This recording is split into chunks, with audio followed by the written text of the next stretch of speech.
Hello, everyone. My name is Padmini Nidumolu, and I'm the co founder of Lean and Agile for Women, an organization that's founded on the premise for women to come together to offer to each other and seek support from each other in a psychologically safe space.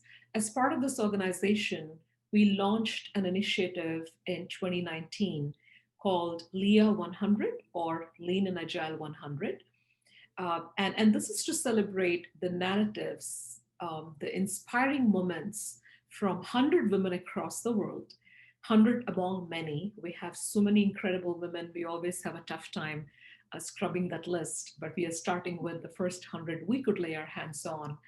And please check us out on LinkedIn, on YouTube for all the 100 interviews, pretty soon.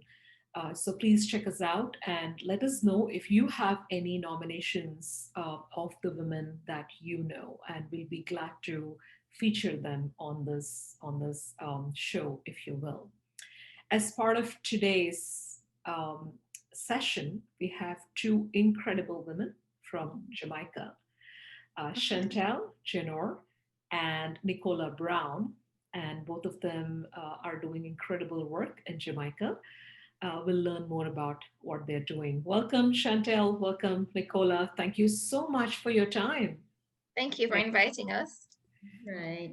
Absolutely. So I'll do a brief introduction about you both, and we will get right into the conversation. And I can't wait. And this is the first time I'm interviewing two at the same time, so I'm double excited for this session. So let me first introduce, the lovely place that you both come from. And I was doing a little bit of research on the country itself. So for our audience here,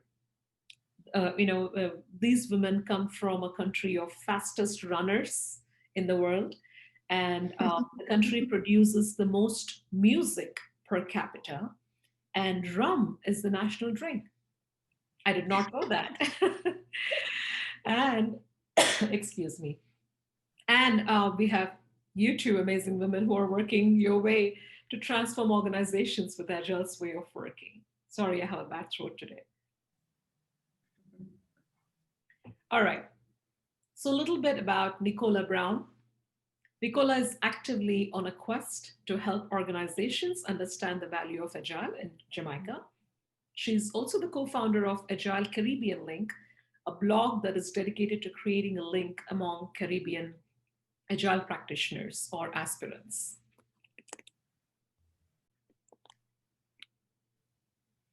And we have Chantal Jenoure. Chantal is a marketing professional. She has a great flair for planning memorable events and a knack for crafting compelling messages that speak to specific target audiences. She's also a practicing Scrum Master, actively on a drive to help others understand the opportunities that Agile can unlock for individuals and organizations. Recognizing the need for a space for Agilists in Caribbean, she co-founded Agile Caribbean Link with our Nicola, a blog that's dedicated to creating a safe space for current or aspiring Agilists in the Caribbean space, and meant to share their experiences and learn from each other. And I'd like to say, Nicola and Chantal, wagwan. Nothing much. And by the way, wagwan is what's up, right? Yeah. So, Right. and it's fairly easy to memorize that line, so I managed. So, welcome both of you. It's fantastic to have you, in this session. And in fact, you are the first women from Caribbean. So I think this will add so much value and so much variety and diversity to our group, Right. and our 100. So really looking forward to understanding your background and your story. So why don't we start with Chantal, you? Why don't you tell us a little bit about your background and what brought you into the Agile way of working? Okay. So 3 years ago, when our company decided that, okay, it's time to experiment with a different way of developing software, improving our customer experiences, creating new revenue streams for our business. I got so excited when I saw the first lab sprung up. I was excited about the conversations that they were having and the opportunity that they were having to really enact change across our organization in how we're serving our customers. And I got so excited. I was like, I just want to be a part of it. And so I reached out to our head of digital transformation and I said to her, may I become involved? And so they gave me the opportunity to become the Scrum Master for another lab that they were starting up soon. And I think everything from there has become very, what they say, history. It's just been a journey that it has been trying. It has had, I've had my own challenges, but I found along the way just, engaging with other Scrum Masters, engaging with other persons who are, working in an agile way. I could come up with different ideas, different approaches, different tactics, different techniques that could enact the change that my company was looking for, but also that enacted change within the individuals I was working with. And it has kept me so excited that I'm not bored of it after 3 years, and I'm just constantly trying to find ways that I can grow some more. I can get the people around me to grow some more, while at the same time, of course, consistently delivering value, consistently improving how we're working as a team and how we're delivering that value to the business. So in a nutshell, I guess that's a part of my story. That's amazing. Thank you. Nicola, would you like to share, please? Sure. Funny enough, my story somewhat sounds like Chantal's story as well. It's funny because I also have a marketing background. And just like Chantal, when our company started that transition, it just seemed like there were a lot of opportunities. Like it was a big thing. It just felt exciting. And so at the time I was in marketing, we transitioned to agile marketing in terms of work closely with the labs to help them to position and promote and draw awareness and understanding about the solutions that were coming outside of the lab. But I also wanted a bit more. I wanted to be like knee deep in everything that was happening. And so the opportunity presented itself and I pretty much jumped on it.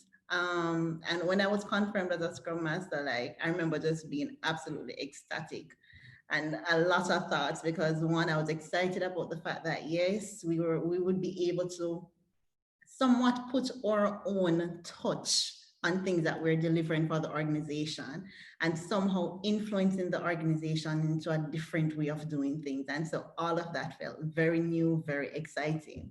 But as Chantal said, like there are lots of learning opportunities. The excitement doesn't die down, but the fact that you are growing along the way because you have to figure out how to navigate so many things. Because as a Scrum Master, you're figuring out how is it that I empower my team? How is it that I help my team to grow? How do you yourself grow? Where do you fit into the organization? How are you helping everyone to understand what this change for the organization means? So for me, it's like this continuous learning and growth and opportunities, and it's just an exciting journey. It indeed is. Thanks for sharing that, Nicola. So, let's get into a little bit of challenges here, right? Because for our audience, I think it's really valuable to understand for those who are starting out and for those whose organizations are just starting the transformation journey, right? And we as women agilists, of course, we bring certain strengths to our role. We bring certain strengths to our organization. So, Chantal, you talked about challenges, right? Yes, you did have your ups and downs. Can you share a little bit about what some of those challenges are and how did you overcome them? And it's not that you've arrived, it's not that you have perfected, but what helped you kind of get over those bumps? Okay, so I can talk about it from two perspectives. One perspective from my organization's perspective and one from my team's perspective. So from my organization's perspective, I think one of the challenges we initially faced was when we were doing our discovery phase.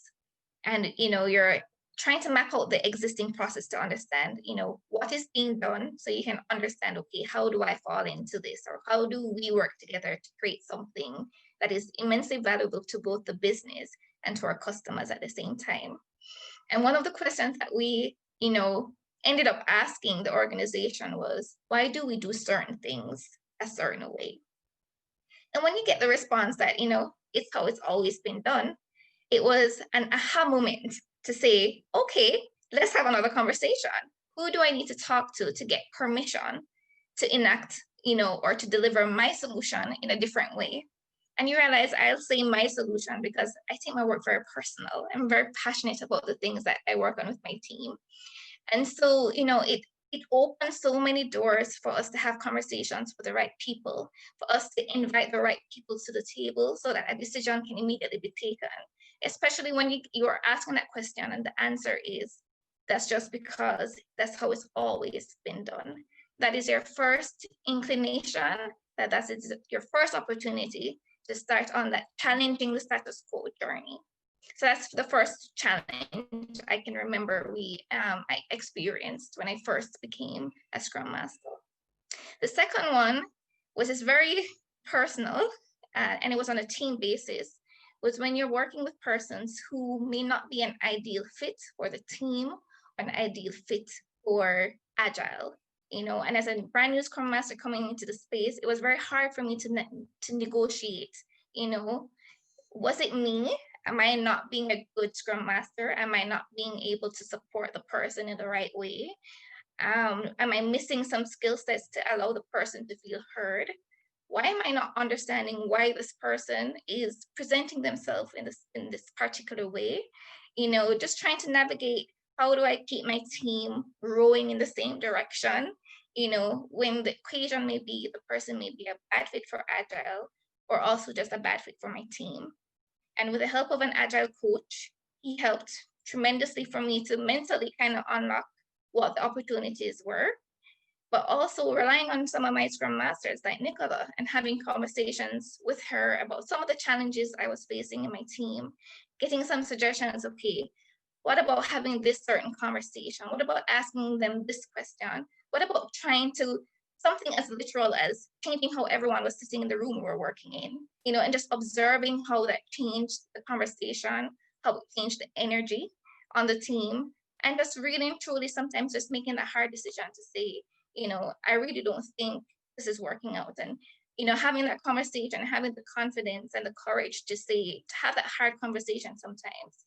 It was hard, but it was a great learning opportunity and a great growing opportunity. So those are some of the challenges that come top of mind when I think about when I just started off on my journey.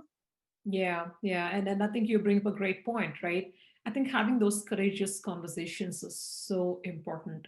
They're not easy at all, but No. unless you have those conversations, you can't shift anything, the energy or the productivity. So Exactly. that's a very valuable point you raised. Thanks for sharing that, Chantal. No problem. And Nicola, can you please share your challenges and how you kind of overcame them? So I think you touched on it somewhat in terms of just when you mentioned having the courage to have those hard conversations. Because I remember I started off Sparkly Eye. Yes, the organization understands this change and we're all going to be on the same page. And yes, we're just going to challenge the status quo and everything is going to go smooth sailing. And I Wishful thinking, right? Ideal world. I would like to think was still a little bit delusional. I remember one of the first times when, as a team, what we had set out to actually accomplish and deliver, we were pretty much railroaded. We did not have that support to get what we needed out the door. And so as a Scrum Master, I started to think like, okay, so what does this mean? How do I help my team to understand that this is no indictment on them? And how do I get the necessary persons to make the decisions to get some change so that we can get the support that we need to get what we ideally wanted to push out there. And so I started to think about, okay, how am I going to challenge the organization? And me and Chantal spoke about this recently, even in a video that we did. And I remember saying, okay, I'm going to walk through the necessary door and I'm just going to have the frank conversation. And I remember I wasn't even allowed to go through the door, like literally. So I couldn't have that conversation. And so it was an eye opener for me. But what I learned from that is when you are going to try and enact any kind of change, you're challenging anything as is, it doesn't make any sense for you to go and be all defensive and yes, I'm going to kick down this door and everybody must listen to me. And so I just had to find out, one, I'm dealing with persons. How do those persons like to be approached? I'm pretty much trying to understand the different persons, the different stakeholders involved that I needed to have those conversations with and tailor my approach based on who it is that I was talking to. Because I learned that if you go to them and you try to pretty much you're forcing something on them, it will never happen. And so I took a step back, took that learning, and then I started to take that particular approach in terms of just trying to understand, okay, so you have always done whatever it is that you do in this particular manner. Let me understand, also try to understand where I'm coming from and let us, it's almost like coming to a compromise so that we can start making some very small but impactful change. And so I think early on in my journey, that was one of the big learnings and one of my biggest challenges. Touching on the whole point as well, in terms of having everything that you need to deliver what you want. The reality is you're not going to always have it. And so as a team too, we had to pretty much go back to the drawing board and try and figure out, okay, so we're not getting X support that we wanted, but is it that we can figure out a way to get D? And based on what D is, we're not delivering the ideal, but we can still get some value to our customers. We can still get some value to the business and we can learn from whatever that solution is based on the interactions from our stakeholders and our customers. So early on too, it was almost learning in real life that, hey, we're going to fail. But the important thing is literally failing fast, taking that lesson and figuring out how it is that you can pivot and move and still at the end of the day, get some winnings involved. Absolutely. I think that is just so incredible, Nicola, what you just shared, right? To have that mindset of it's okay to fail, giving yourself permission to fail, as well as allowing and enabling that failure so we can learn from the failures and those lessons. And you also talked about the iterative approach, experimental approach, right? Take the bite-sized experiments so you can kind of springboard from there on. So great lessons. Thank you so much, both of you, for sharing that. So I quickly want to kind of, go into the space where I think most of us, I wouldn't say all of us, but most of us have faced, situations in our careers and in our lives where we feel like because we're women, it's almost like a handicap, and we overcompensate to be equal to everybody else in the room, right? And I think it's about time that we don't have that inhibition, so to speak, right? As women, we are individuals, we are professionals, we are totally equipped to contribute to the organization like everybody else. So, and I'm talking about men here, right? There's only men and women. So, having said that, what are some of your thoughts um, on that topic, right? How can we be assertive and be self-aware and self-confident that we are enough, right? We don't have to have a series of certifications or achievements to prove our worth, but we're just enough. What are your thoughts on that? So I completely agree with you. So I can tell you from my personal experience where, sometimes going into certain rooms, you may be perceived as, I don't want to say lesser than, but almost as if persons who are already in the room will wonder, what are you doing here? Yes. So in my particular situation, I am hear my voice. I have a very soft type of voice. And I'm also small in stature. So sometimes I think initially I compensated for that question in terms of what are you doing here with aggression? And I realized, sometimes when you do that, the only thing persons hear is the aggression and not what you're actually saying. So I had to unlearn that quickly to realize that in order for me to own the seat I have at the table, I needed to allow persons to hear what I'm actually bringing to the table. And so that meant, no matter how upset I may feel in the moment, for whatever reason, it may be as simple as the suggestion I'm making, which makes total sense. They're not buying into it. Changing my approach to ensuring that, I'm not talking too fast. I'm not raising my voice.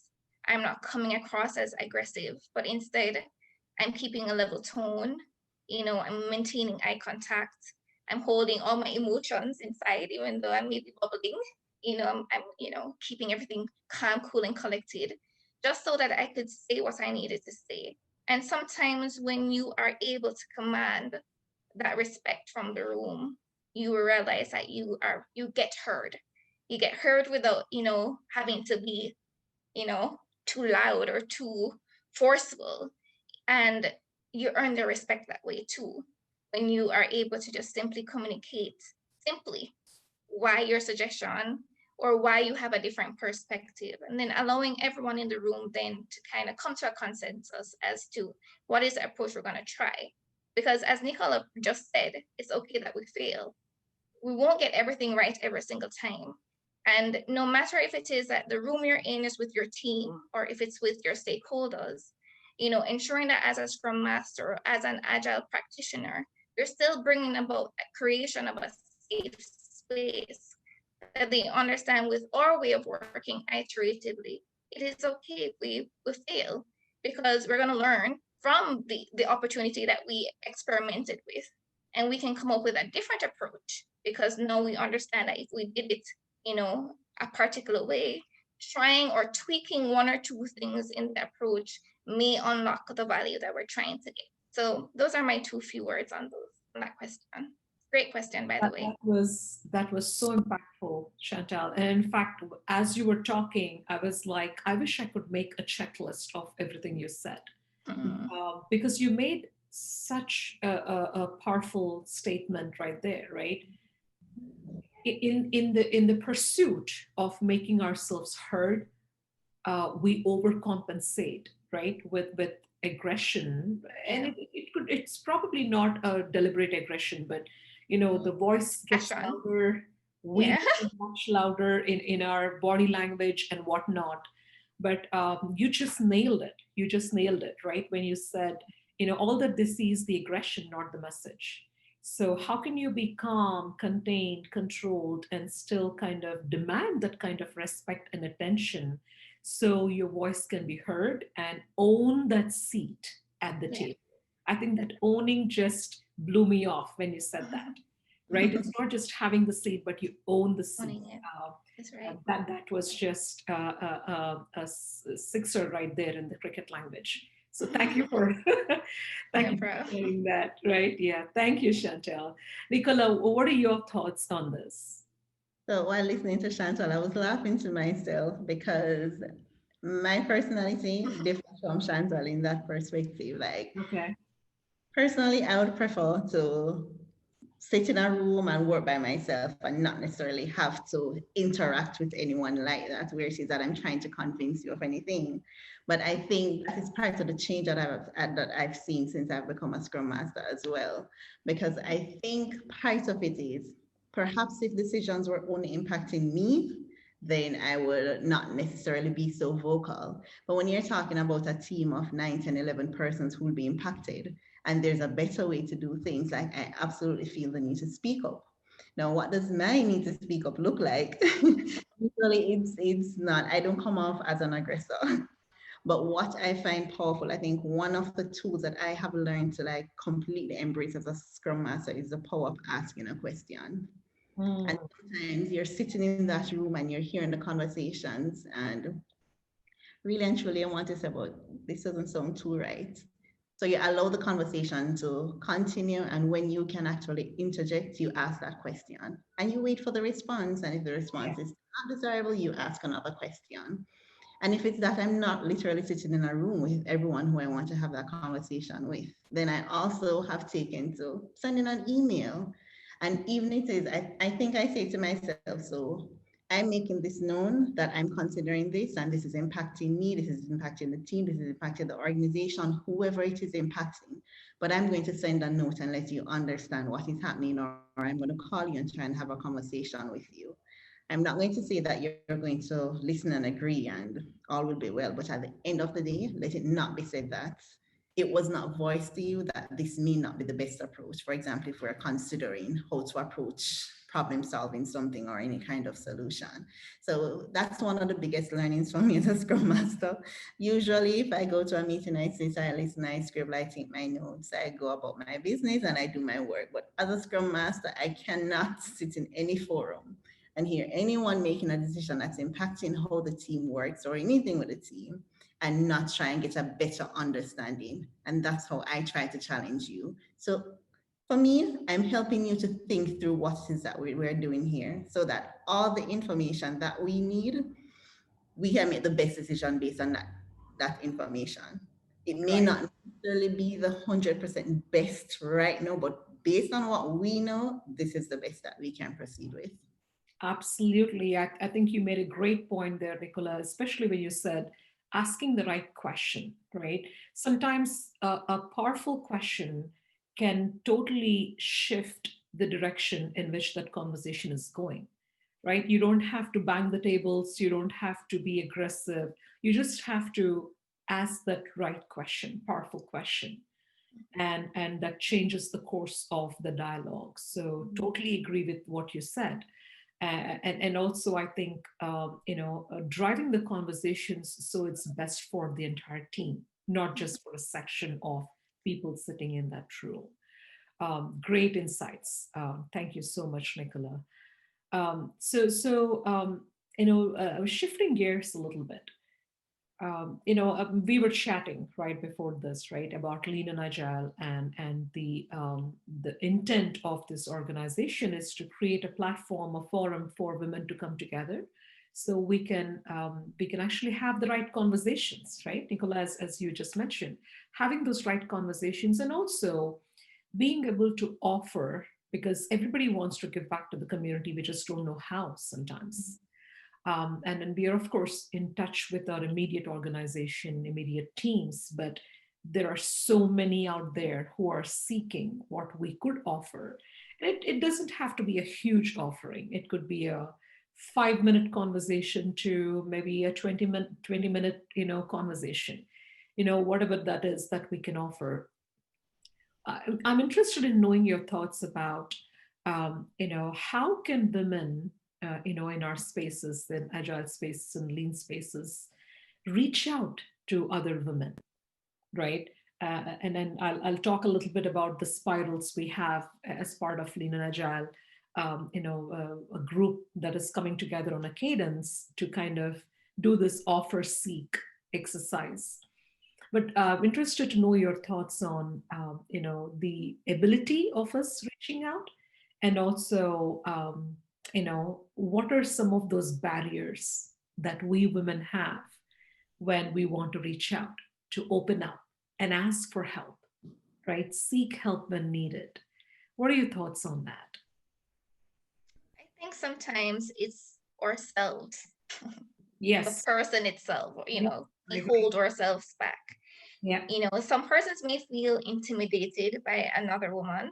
Mhm. She seems to be doing a lot. She seems to know a lot. And I feel like my question or my concern is kind of trivial or maybe stupid, or I should have known the answer to this, or I should be able to handle the situation better.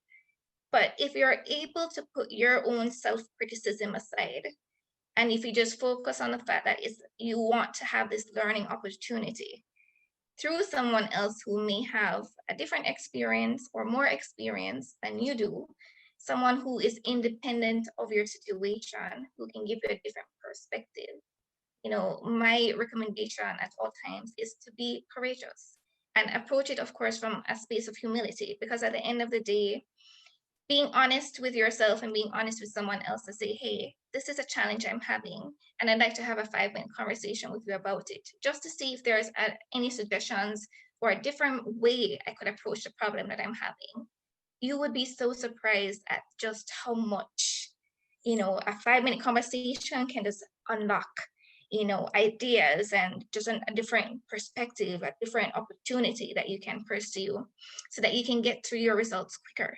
I mean, I've had that experience where I had a conversation with someone I don't know her from anywhere, but, we ended up connecting on LinkedIn and we scheduled a call. And it wasn't that I had a particular problem I was solving, but I wanted to understand how she was, applying Agile to her area, which is human resources.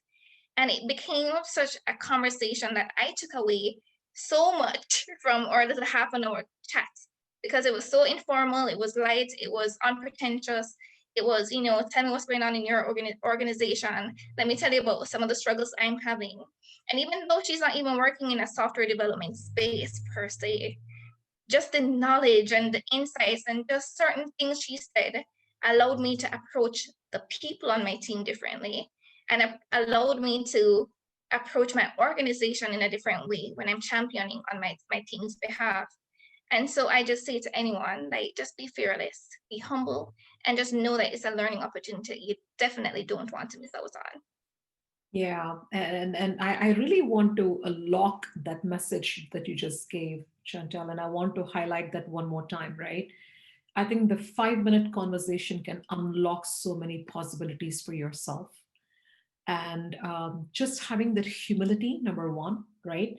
That Right. you might uncover something from the conversation, and also flip the coin, have the openness, and don't hesitate. No question is a small question, right? Right. You never know. And that actually reminds me that I always say this while we are doing spirals and while we are doing offerings. I always say, the 5-minute conversation, right, that you're asking somebody, you'll be surprised at how many times you get a yes from the other person. That's true. It's just an assumption that they will say no, but you'll be so surprised how many times you get a yes. That's true. It's a great community out there. So Yeah, I've never reached out to anyone and they've told me no. exactly. So it's all in our minds, as you rightly said. So Right. thank you for sharing that. That's very powerful. Nicola, would you like to please share your thoughts on this? So I was thinking that, so even though Agile Caribbean Link isn't targeting necessarily women, but everything that you said is the reason why we created Agile Caribbean Link. And we started very small, and we're still very small, but we're trying to figure out how to grow the community, because there are so many opportunities for learning out there. I mean, every single thing that we do, every single thing that we try, every person that we've interacted with on LinkedIn, even on Facebook, on Instagram, just around Agile and just the whole community, we learn from every single interaction. And so when you ask the question, I'm like, okay, so I feel like we're definitely on the right route in terms of helping that community to grow. And it's not about us acting as experts, because we don't know a lot of things. But what we try to do is just to experiment, and we take the learnings and we'll scroll through the different communities. So that's another thing that we rely on. We turn to other communities to understand what's happening out there. What are some of the challenges that persons are facing within their organizations, with their teams? And we ask questions and we get the responses, and we just try and take the dialogue along.